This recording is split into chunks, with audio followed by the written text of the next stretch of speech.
नमस्कार, SBT news में आपका स्वागत है। पेश है 19 दिसंबर मंगलवार सुबह 11:15 बजे राजस्थान की बड़ी खबरें। 2024 के लोकसभा चुनाव के लिए फंड जुटाने के लिए कांग्रेस ने सोमवार को डोनेट फॉर देश अभियान लॉन्च किया है। कांग्रेस 28 दिसंबर को 138वां स्थापना दिवस मनाएगी। इस मौके पर 18 साल से अधिक उम्र के लोगों से 138 रुपये, 1380 रुपये, 13,800 रुपये या फिर इससे 10 गुने की राशि का चंदा मांग रही है। कांग्रेस के राष्ट्रीय अध्यक्ष मल्लिकार्जुन खड़गे ने इस अभियान को लॉन्च करते हुए खुद 1,38,000 रुपये डोनेट किए हैं। ये अभियान फिलहाल ऑनलाइन चल रहा है। 28 दिसंबर को कांग्रेस के स्थापना दिवस के बाद कांग्रेस कार्यकर्ता घर घर जाकर लोगों से कम 138 रुपये चंदा देने की मांग करेंगे। ज्ञानवापी मामले में एएसआई के एडिशनल डायरेक्टर ने वाराणसी के जिला जज को सीलबंद रिपोर्ट सौंप दी है। मीडिया रिपोर्ट के मुताबिक रिपोर्ट 1000 से ज़्यादा पेज की है। एएसआई की ज्ञानवापी के सर्वे के दौरान खंडित मूर्तियां, घड़ा, चिन्ह जैसे 250 अवशेष मिले थे। इन्हें डीएम की निगरानी में लॉकर में जमा कराया गया था। इनको भी कोर्ट में पेश किया गया। मीडिया रिपोर्ट के मुताबिक कोर्ट को 2 pen drive, 2 hard disk, 1000 page से अधिक की पीपीटी रिपोर्ट सौंपी गई है। सबसे बड़ी बात यह है कि जीपीआर रिपोर्ट अमेरिका में तैयार की गई है। हैदराबाद की जीपीआर टीम ने ज्ञानवापी में सर्वे किया था। विकसित भारत संकल्प यात्रा का शुभारंभ जयपुर से हो गया है। ये अभियान विधानसभा स्तर पर चलेगा। भजनलाल शर्मा ने सांगानेर विधानसभा से अभियान की शुरुआत की।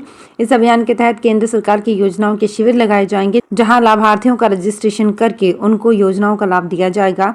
कार्यक्रम में मुख्यमंत्री भजनलाल शर्मा ने कहा कि विकसित भारत संकल्प यात्रा को सांगानेर से शुभारंभ करने पर मुझे बहुत खुशी हो रही है। ये यात्रा परिवर्तनशील साबित होगी। ये यात्रा 276 निकायों तक पहुंचेगी। 25,000 की आबादी पर एक शिविर लगेगा। शहरी क्षेत्र में 737 शिविर आयोजित होंगे। शिविर में आमजन को मौके पर ही योजना के लाभ के लिए रजिस्ट्रेशन किया जाएगा। शिविर में चिकित्सा कैंप भी लगाए जाएंगे, जहां आमजन की जांच हो सकेगी। मध्य प्रदेश के पूर्व मुख्यमंत्री शिवराज सिंह चौहान आज मंगलवार सुबह दिल्ली जाएंगे। वे दोपहर 12 बजे भाजपा के राष्ट्रीय अध्यक्ष जेपी नड्डा से मुलाकात करेंगे। चुनाव रिजल्ट के बाद शिवराज का ये पहला दिल्ली दौरा होगा। सोमवार को विधानसभा में शपथ लेने के बाद मीडिया से बातचीत में शिवराज ने कहा था कि वे दिल्ली आने वाले हैं और बाद में उनके कार्यालय से दिल्ली जाने की कार्यक्रम में बदलाव की जानकारी दी गई। भले ही पूर्व कांग्रेस सरकार ने राजस्थान में नए जिलों का गठन किया हो, लेकिन ये सुविधाओं के लिए तरस रहे हैं। नए विभागों का गठन किया गया है, लेकिन कर्मचारी और अधिकारी नहीं हैं।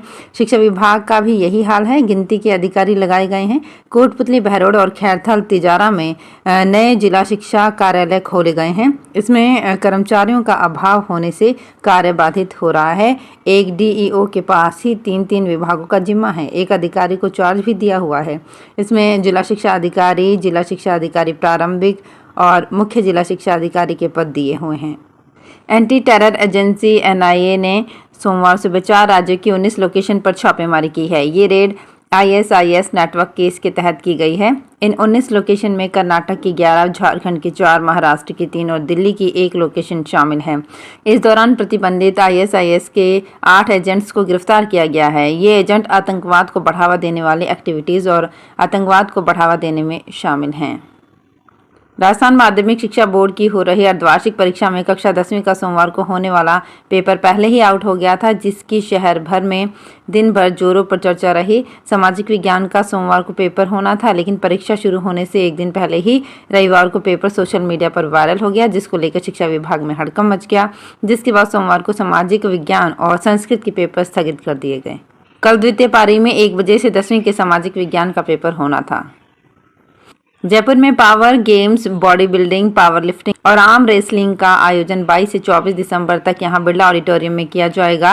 पावर गेम्स के इस महाकुंभ में देश की चोटी के खिलाड़ी जयपुर में अपनी ताकत और तकनीक का प्रदर्शन करेंगे। राजस्थान बॉडी बिल्डिंग एसोसिएशन के अध्यक्ष नवीन यादव और आयोजन सचिव संजेश अग्रवाल ने बताया कि पहली बार बॉडी बिल्डिंग, पावर लिफ्टिंग और आर्म रेसलिंग की प्रतियोगिता एक साथ आयोजित की जा रही है, जिसमें देश भर से 2000 से ज़्यादा खिलाड़ी हिस्सा लेंगे। सीकर के रास्ते चलने वाली 2 डेमू ट्रेन 21 दिसंबर को रद्द रहेगी।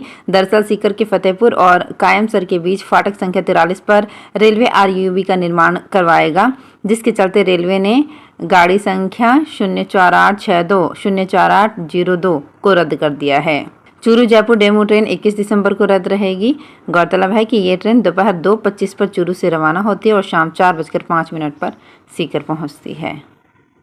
राजस्थान सरकार की ओर से जारी किए गए modified assured career progress scheme में शिक्षा विभाग के कर्मचारियों को लाभ देने के लिए माध्यमिक शिक्षा निदेशालय के वित्तीय सलाहकार की ओर से आदेश तो जारी कर दिए गए, लेकिन झुंझुनू जिले के शिक्षा विभाग के कर्मचारियों को इसका लाभ नहीं मिल पा रहा है। वित्तीय सलाहकार की ओर से सभी संभागीय संयुक्त निदेशकों और माध्यमिक जिला शिक्षा अधिकारियों को आदेशों के अनुसार लाभ देने का आदेश काफी समय पहले दिया जा चुका है।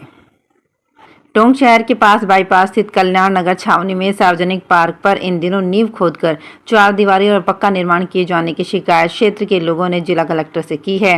ज्ञापन में आरोप लगाया गया है कि कॉलोनाइजर की ओर से कल्याण नगर में रजिस्टर्ड ब्लू प्रिंट नक्शे में सार्वजनिक पार्क के लिए छोड़ी गई भूमि पर कुछ लोग नगर परिषद में लेआउट प्लान में प्लॉट दर्शाकर पार्क की भूमि पर अवैध निर्माण कर रहे हैं। शिकायत करने के बाद भी नगर परिषद की ओर से निर्माण कार्य को नहीं रोका गया, इस कारण अवैध रूप से निर्माण कार्य जारी है। जयपुर में IIM काशीपुर के परिसर में आयोजित 3 दिवसीय इंटरनेशनल मार्केटिंग इनोवेशन कॉन्फ्रेंस का आयोजन हुआ। कॉन्फ्रेंस की शुरुआत 16 दिसंबर से हुई, जिसका सोमवार को समापन हुआ। इस कॉन्फ्रेंस के दौरान व्यवहारिक चर्चाओं और कार्यशालाओं के जरिए मार्केटिंग और इनोवेशन से संबंधित नवीन विषयों पर उपयोगी विचार विमर्श किया गया। इस दौरान आयोजित 7 सत्रों में से प्रत्येक सत्र में एक प्रतिभागी को और इस तरह कुल 7 प्रतिभागियों को सर्वश्रेष्ठ शोध पत्र का पुरस्कार प्रदान किया गया। लंबे समय से नौकरी का इंतजार कर रहे शिक्षा विभाग के बेसिक कंप्यूटर अनुदेशकों का इंतजार अब खत्म हो गया है। राजस्थान कर्मचारी चयन बोर्ड की ओर से चयनित 528 अनुदेशकों को जिलों का आवंटन शनिवार को शिक्षा विभाग ने कर दिया। इसी के साथ 498 लेवल 2 के अध्यापकों को भी जिले आवंटित कर दिए गए हैं। शिक्षा निदेशालय की ओर से जिलों का आवंटन कर विभागीय वेबसाइट पर चयनित अभ्यर्थियों की सूची जारी कर दी गई है। करीब 600 करोड़ के कर्ज में डूबी राजस्थान गवर्नमेंट हेल्थ स्कीम को लेकर ढेरों शिकायतों और खामियों के बीच नई व्यवस्था लागू की गई है। अभी तक स्वतंत्र रूप से काम कर रहे इस योजना के जिम्मेदार अब राजस्थान राज्य हेल्थ एश्योरेंस एजेंसी के अधीन काम करेंगे। वित्त विभाग के शासन सचिव नरेश कुमार ठकराल ने हाल ही में आदेश जारी कर इस योजना के संचालन का जिम्मा RSHAA के अधीन किया है। योजना से जुड़ी सभी व्यवस्थाओं की जिम्मेदारी RSHAA के मुख्य कार्यकारी अधिकारी को दी गई है। बाड़मेर में शहरी जल उपभोक्ताओं के लिए अमृत 2 योजना के तहत 46 करोड़ 15 लाख की स्कीम को स्वीकृति मिल गई है। केंद्र सरकार की ओर से शहरी क्षेत्रों में पानी की समस्या को देखते हुए अमृत 2 योजना को लागू किया गया है। योजना के तहत शहरी उपभोक्ताओं को पर्याप्त पानी उपलब्ध हो और कोई भी घर पर जल कनेक्शन से वंचित ना रहे। PHED की ओर से भेजी गई DPR को तकनीकी स्वीकृति मुख्य अभियंता शहरी जयपुर की ओर से मिल गई है। स्कीम रुड़सिको को हैंडओवर कर दी गई है। तो फिलहाल इस बुलेटिन में इतना ही, फिर हाजिर होंगे कुछ और बड़ी खबरों के साथ। अगर आप भी अपने आसपास की छोटी बड़ी और महत्वपूर्ण खबरों से अपडेट रहना चाहते हैं तो सब्सक्राइब कीजिए हमारे चैनल SPT न्यूज को और प्रेस कीजिए बेल आइकन पर।